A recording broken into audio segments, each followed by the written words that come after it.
Hello friends, welcome to my channel. ఇవాళ item బెండకాయ పులుసు. ముందుగా బెండకాయలు శుభ్రంగా కడిగి అలా పీసెస్గా కట్ చేసి పెట్టుకోవాలి.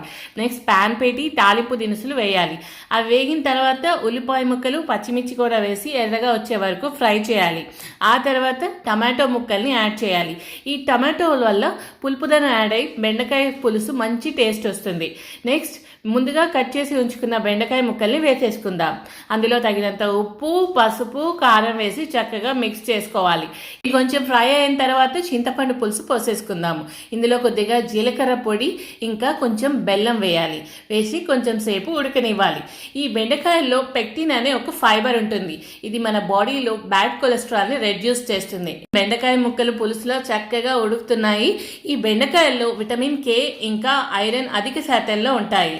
వేడివేడి అన్నంలోకి హెల్దీ అండ్ టేస్టీ బెండకాయ పులుసు. మీ అమృత గారపాటి.